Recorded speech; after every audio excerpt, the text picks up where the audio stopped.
Buenos días. ¿Qué tal?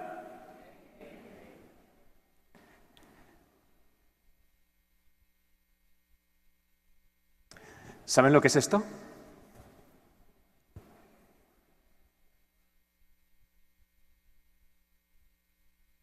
Oigo por ahí un dinosaurio, ¿no? Sí. Debe haber también algún maestro de ciencia porque oigo Tyrannosaurus Rex. Ya, sí, se van acercando bastante. Pues esto que ven aquí es lo que veo desde la ventana de mi oficina, ¿vale?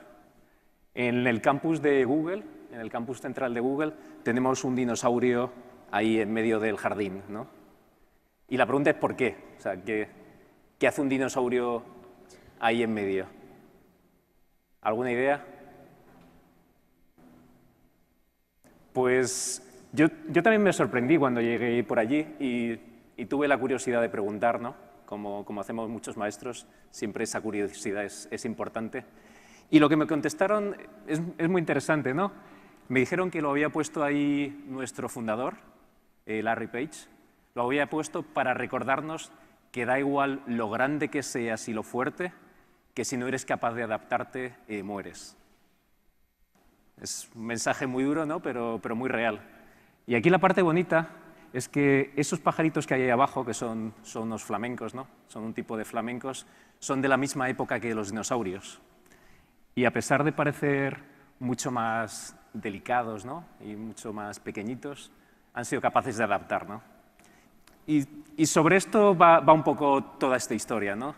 La historia de adaptarnos, ¿no? Lo decía muy bien Javier, desde las cavernas nos estamos adaptando para ir mejorando, porque la innovación no es más que una mejora en lo que vamos haciendo.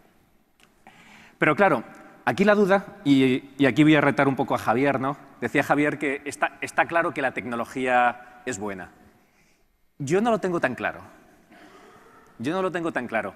Y de hecho, si nos fijamos cosas que han ido pasando, ¿no? En los últimos años, se han comprado muchos equipos, ¿no? y se han dejado en las escuelas, se ha fotocopiado y escaneado un montón de información para la famosa digitalización, ¿no? Y se han puesto, bueno, pizarrones virtuales, ¿no? Múltiples historias. ¿Qué problema hay aquí? Pues mi experiencia es que muchos de esos equipos que se han distribuido han pasado meses o años metidos en un cajón que nadie usaba, ¿no? Los papeles que se digitalizaban eran muchas veces con tan poco contenido didáctico y tan malos en papel que en formato PDF. No estábamos ganando nada, simplemente por ponerlo en otro formato la enseñanza no mejoraba. Y los pizarrones, pues, ¿qué les voy a contar? Bueno, sabrán la historia de los bolígrafos americanos, ¿no? Los bolígrafos espaciales. No sé si la han oído la historia, ¿no? Pues durante la Guerra Fría, ¿no? Entre Estados Unidos y Rusia, Estados Unidos se gastó millones en un bolígrafo hecho de materiales avanzados, con presión a través de nitróxido de carbono, un gran avance para poder escribir en el espacio con gravedad cero, ¿no? Porque no es fácil escribir. Se gastaron varios millones y llegó Rusia, que no tenía tanto presupuesto, y mandó una caja de lápices al espacio. Pues esto es igual que los pizarrones, ¿no? Si vamos a hacer lo mismo, ¿para qué nos gastamos mucho más dinero si vamos a pintar igual que pintaríamos con una tiza, ¿no? Pues eso, ¿no? Esa es la duda. Y a mí es una duda que me entraba ya desde hace mucho tiempo. ¿Realmente la tecnología es buena, ¿no? ¿Realmente la tecnología nos está ayudando?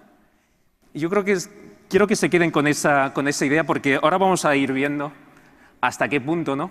Hasta qué punto nos ayuda y hasta qué punto no, o cómo. Y no sé si lo ven aquí, pero ¿detectan cuál es el problema? ¿Ven cuál es el problema de fondo que hay aquí? En estas historias, ¿no?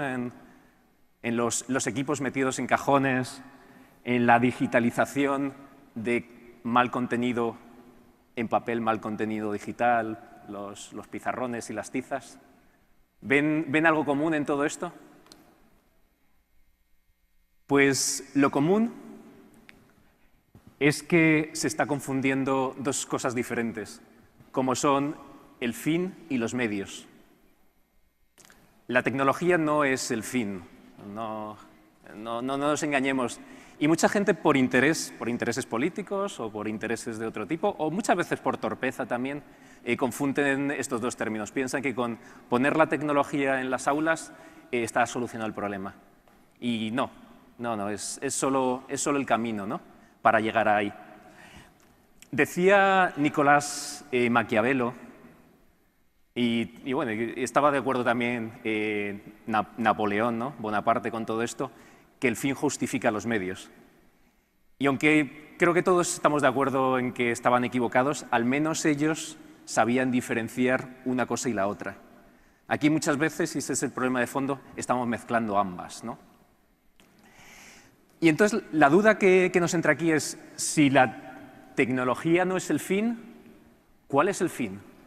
¿Cuál es el fin de la educación? ¿Para qué nosotros como maestros, para qué vamos a las clases?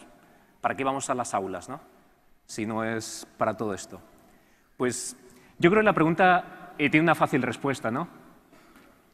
Y es que la educación, para lo que los maestros vamos a las aulas, es para preparar a nuestros estudiantes a que puedan realizar su trabajo futuro de la mejor manera posible. Ese es nuestro objetivo. Pero es un objetivo muy complicado. Yo les cuento, yo cuando estaba estudiando secundaria no existía Internet. Se empezaba a hablar de una cosa que se llamaba ARPANET en Estados Unidos, en algunas universidades, pero Internet como tal no existía. Y a día de hoy, Internet es el 80% de mi trabajo. ¿Cómo mis maestros de secundaria me podrían haber enseñado a mí conocimientos que no existían entonces, ¿no? ¿Cómo se puede hacer una educación para un mundo que, como decía Javier, que está cambiando tan rápido, que cada 10 años se ha dado a la vuelta totalmente, ¿no? ¿Cómo lo podemos hacer? Pues es más sencillo de lo que parece, y aunque es una expresión muy manida, no por ello deja de ser importante, y es la educación en habilidades, ¿no? Lo interesante de las habilidades y las competencias es que no cambian, o al menos no cambian tan rápido. Lo que para mí era importante cuando yo estudiaba, la capacidad, por ejemplo, de resolver problemas, era importante cuando yo estudiaba secundaria, es importante ahora, cuando yo estoy trabajando para Google, y lo será dentro de X años cuando mis hijos salgan al mundo laboral. Es algo que se mantiene y es algo donde nos podemos enfocar de verdad e ir mejorando, ¿no? Ir mejorando los cambios. La duda aquí es cuáles son esas habilidades, ¿no? Porque yo oigo mucho la enseñanza en competencias, la enseñanza en habilidades, pero nadie me dice cuáles son esas y cómo podemos fomentarlas, o cómo a través de la tecnología podemos mejorar esas habilidades, ¿no? Se queda muchas veces esto en la nube, ¿no?, esta información. Entonces, yo sí que he querido hacer un poquito de research, ¿no?, y ver qué es lo que hay detrás, ¿no?, cuáles son esas competencias y cómo las podemos mejorar. Y me he encontrado una cosa interesante, buscando un poco en Internet, y es este estudio de The Economist Group, que lo que ha hecho ha sido irse a un montón de empresas, a las empresas más importantes del mundo, y preguntar directamente a la gente que contrata, a la gente que está en recruiting, preguntarles qué es lo que buscan, qué tipo de estudiantes están buscando para incorporar a las empresas, o incluso qué tipo de trabajadores son más exitosos en el mundo laboral. Y nos hemos encontrado con este tipo de cosas, ¿no?, que, como os decía, no es nada nuevo, es algo que lleva estando mucho tiempo, pero que está a veces escondido, no es algo que sea fácil de encontrar. Y nos encontramos, evidentemente, cosas como la capacidad de resolución de problemas, la colaboración y el trabajo en equipo. Esto es curioso, como esta segunda parte es de las pocas que ha ido cambiando con los años. Si miramos estudios de hace 20 años, es de esas que sí que han cambiado porque el mundo se ha vuelto más global y la capacidad de colaborar y de trabajar en equipo cada vez es más importante, ¿no? Entonces, esa es de las pocas que ha subido en puestos. Pero el resto sigue siendo... Uy, perdón. El resto sigue siendo muy parecido.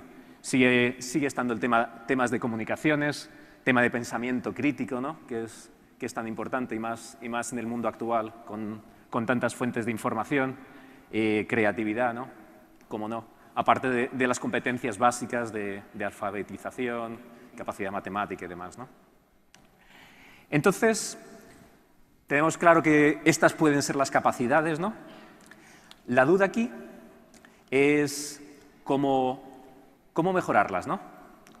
Porque si echamos un vistazo a las aulas, y aquí he agarrado dos fotos que distan 50 años, ¿vale? La de la izquierda frente a la derecha, son más o menos 50 años la diferencia entre una y otra. ¿Y qué diferencias ven aquí?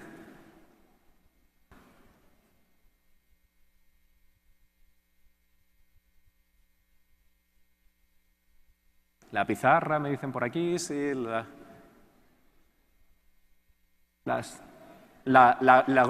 globo del mundo, estamos jugando un poco a las diferencias, ¿no? Yo, sinceramente, la única diferencia que veo aquí es que es una en color y la otra es en blanco y negro. No veo mucho más. El tipo de aprendizaje en estas dos aulas no ha cambiado nada. Y es la realidad. Si les pusiera dos fotos entre cómo es una casa, ¿no? con las pantallas, con las tablets, con los móviles, y cómo era hace 50 años con una televisión así de profunda, ¿no? Y sin nada de tecnología, verían muy claramente la diferencia. Pero en las aulas no. En las aulas es muy sorprendente que no ha cambiado nada. ¿Y qué podemos cambiar, no? Porque aquí el problema no es cambiar por cambiar. Es que aquí hay al menos dos problemas de fondo, ¿no? Y son dos problemas que ya nos avisaba hace muchos años María Montessori. María nos decía que la educación, para que sea provechosa, tiene que ser interactiva y personalizada. ¿Ven aquí algo de interacción? Mínima. ¿Personalizada?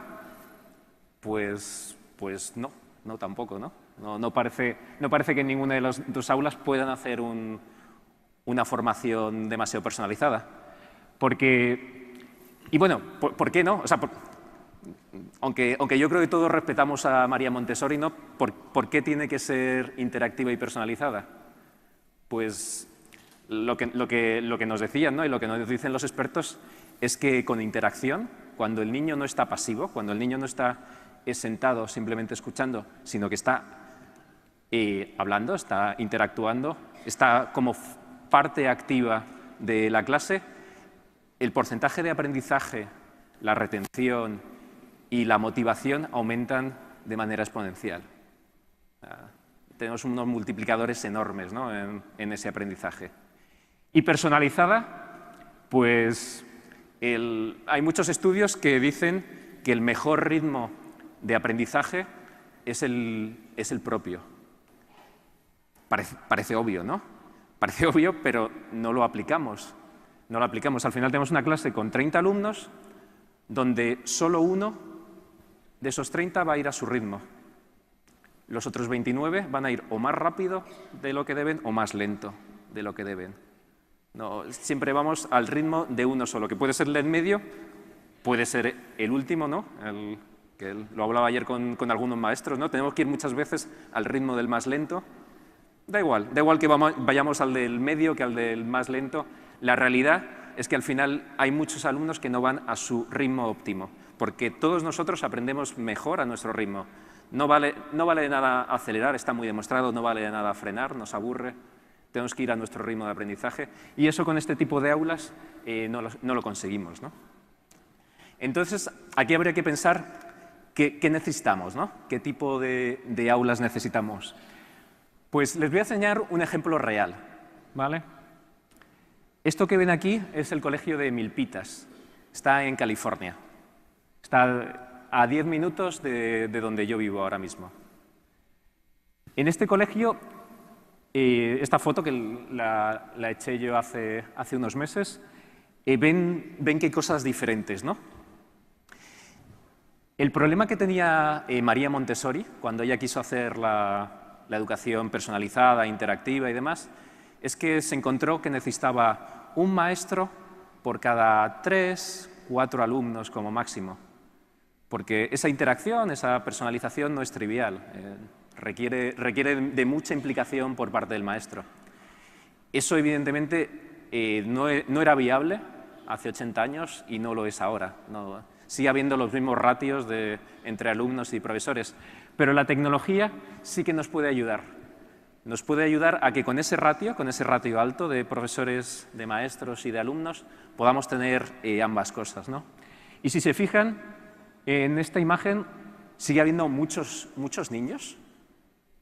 Es un colegio de California, pero es un colegio de la zona más pobre. No se pueden permitir tener un maestro para un ratio pequeño de alumnos. Fijaos que hay al menos 40, 50 alumnos en esa clase y solo hay 2 maestras, ¿vale? Esos niños que ven están de forma activa, la interacción que hablamos, están de forma activa trabajando con los equipos y están trabajando a su ritmo, de forma personalizada. Personalizada y además con el contenido que les falta, que les falla. Lo que ellos ya saben lo pasan rápido y lo que no, donde tienen sus agujeros de conocimiento es donde paran y gastan tiempo. Y esas 2 maestras que ven ahí no han desaparecido. La tecnología no hace desaparecer a los maestros, pero sí les hace cambiar de rol. Y estas 2 maestras tienen un rol muy, muy importante. Y es el rol donde los maestros podemos aportar más valor. Y es en resolver dudas. El resolver dudas en desatascar a los alumnos.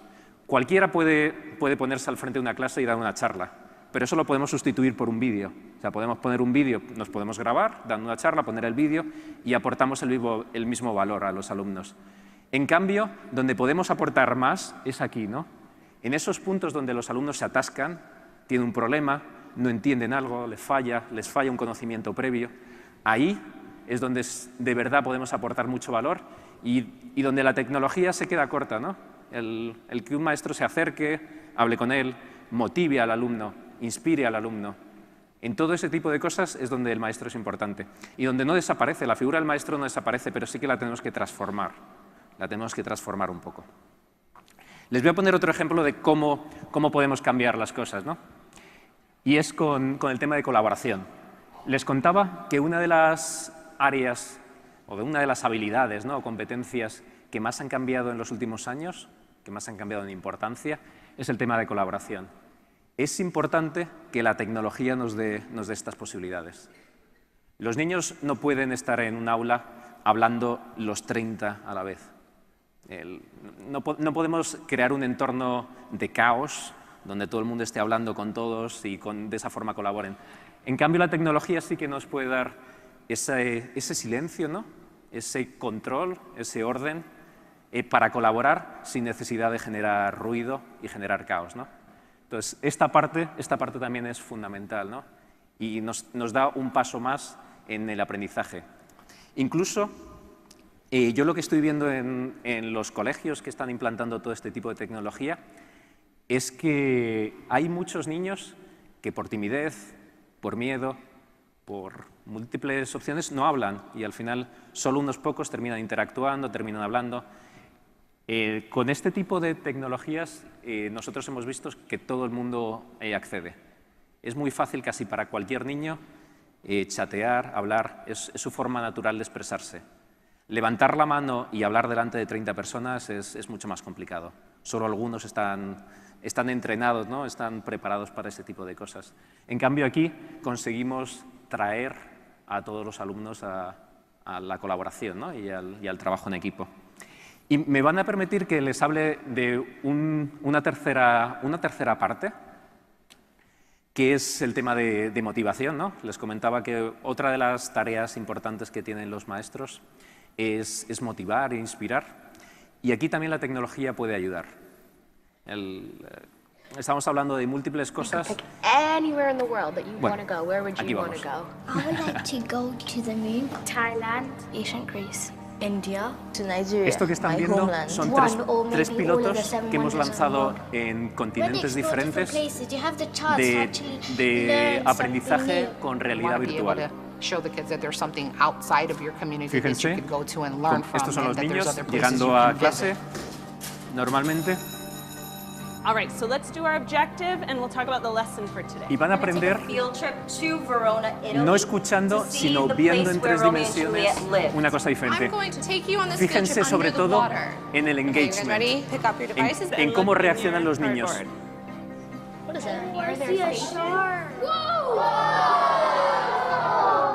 It allowed us to go somewhere we wouldn't normally be able to go. Are we in China? This is the Great Wall of China. Y fíjense ahora, el aprendizaje interactivo que estamos hablando, fíjense ahora cuando hace las preguntas la maestra, cómo interaccionan los niños. Todos quieren hablar. Todos quieren actuar, porque lo han visto, porque han estado dentro.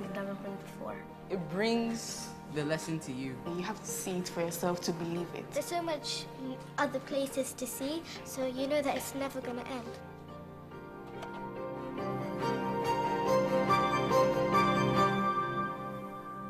Pues ahí lo ven, ¿no? Así que, con esto os quiero enseñar distintas opciones, ¿no? Distintas posibilidades en la que la tecnología nos puede ayudar, ¿no? Volviendo un poco atrás de lo que hablábamos, de la tecnología realmente puede ayudar, sí puede ayudar utilizada adecuadamente. Y además de utilizada adecuadamente, utilizada como parte de un cambio mayor, ¿no? Y a mí siempre me gusta hablar de planes de acción. La tecnología, y esto es uno de los problemas, ¿no? Volviendo al principio, intentando resolver esas dudas, ¿no? Esa pregunta que dejaba en el aire, la tecnología no puede estar sola cuando queremos hacer un cambio. Hablamos de medio, ¿no? De medios y de fines. La tecnología es un componente dentro de muchos otros, ¿no? Que van desde el enfoque del cambio en el enfoque de aprendizaje a, evidentemente, financiación, sostenibilidad. Hay muchos componentes que son importantes aquí, ¿no? La tecnología es un componente muy importante de todo esto, pero tiene que ir unido. Si intentamos lanzar una sola de estas bolitas, ¿no? Que vemos aquí, de estos círculos, de forma independiente, vamos a fallar, ¿no? Y claro, es muy fácil y es muy tentador, sobre todo para instituciones educativas, para ministerios, es muy tentador centrarse en el de abajo porque simplemente hay que poner dinero, ¿no? Se pone dinero, se compran equipos y parece que está resuelto el problema, ¿no? Y esto debe tener una visión más holística, ¿no? Una visión más completa, donde trabajemos en las distintas capacidades, ¿no? En estos distintos círculos, donde evidentemente la tecnología va a ser fundamental. Y quiero dejarles con una pregunta, ¿no? Una reflexión, que es esta de aquí arriba. Cómo nuestros estudiantes están preparados, ¿no? Para el futuro. La duda es si nosotros, como maestros, lo estamos, ¿no? Y creo que es una reflexión que nos debemos llevar a casa, ¿no? Y somos los que tenemos que forzar ese cambio, ¿no? Y yo lo he visto en muchos colegios, los maestros son los que más les cuesta dar el cambio. Pero es un tema únicamente de mentalidad. No es un tema de edad, no es un tema de formación, es un tema simplemente de cambiar el chip, ¿no? Es muy cómodo seguir haciendo lo mismo que estábamos haciendo, pero evidentemente no podemos esperar los mismos resultados, ¿no? Entonces, yo creo que nos tenemos que llevar esta reflexión a casa y dar el cambio, ¿no? Dar ese paso que la tecnología nos va a ayudar a hacer. Muchas gracias. Gracias.